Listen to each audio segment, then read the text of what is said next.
You are watching Macro TV, and we are busy with the applications of the IS-LMBP model. It's right at the end of Study Unit 2 and Chapter 4 in Fourie and Burger. As with all these videos, we start with a recipe for analyzing an internal or an external disturbance to the economy. There's always a primary effect, that initial change caused by a policy or by a shock. Then it is limited or choked by the secondary internal effect. And then there's an adjustment process for the balance of payments position via the money supply or via the exchange rate. Our example in this case is of a decrease in government spending, also known as contractionary fiscal policy. And we need to have a close look at this one. So the primary effect of a decrease in government spending is that total spending decreases and incomes decrease. So the IS curve shifts far to the left from IS0 through to IS1.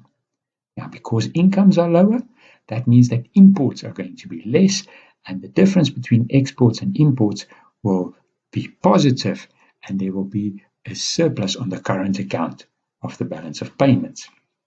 But this contraction, luckily, it's braked or choked by a number of steps in the secondary effect. Because incomes are lower, that means also that the demand for money is less and interest rates decline. Because interest rates decline, there's a slight increase in investment, there's an increase in expenditure, there's some increase in income. Because incomes increased by a little bit, imports increase again, and that limits that surplus on the current account by a little.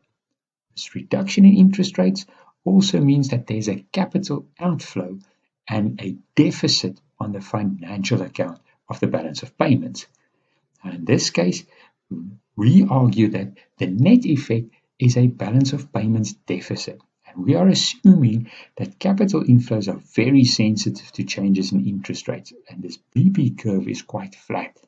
So in this particular case, the decrease in interest rates and the capital outflows are much bigger than the surplus on the current account caused by the decline in imports. And you can see our equilibrium position would be somewhere over here where you have the IS1 that has moved towards the left, and you are still on the original LM0 curve, and you are far below and to the right of the BP curve, indicating that deficit position. Now, what is the adjustment? First, via the money supply, the deficit means that there's a net outflow of money and the money supply is decreasing. That means that the LM curve shifts to the left from LM0 to LM1. That pushes up interest rates, reduces investment, reduces spending, and reduces income. That's not a good situation to be in. But because incomes decline, you have a decrease in imports and a recovery of your current account. That current account is slightly improved by the difference of exports over imports. Because interest rates are higher, there's an inflow of capital into the financial account, and this reduces the balance of payments deficit. And it puts you in a better position over here where you have IS1 and LM1, and we are still quite a bit below the BP curve. Now, the adjustment via the exchange rate is the key. So this deficit on the balance of payments leads to a net outflow of money and an excess supply of rand. So the rand weakens, it depreciates, increasing exports, reducing imports, and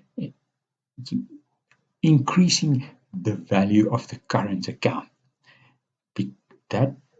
Because exports are increasing and imports are being reduced, that means that total spending is now increasing and incomes are increasing. It's the IS curve that moves to the right now. So there's some economic recovery moving the IS to IS2. At the same time, the balance of payments also adjusts due to this change in exports and imports, and it moves to the right in this case, and it reestablishes equilibrium over here, where you have a lower level of income and a lower interest rate due to this decrease in government spending. So The end result is the government putting the brakes on the economy, reducing incomes. We typically ask you to explain this with an aid of a diagram. So if you hear contractionary fiscal policy, you know that it's a decrease in government spending, and you need to be able to draw this graph and explain all the different steps of the process.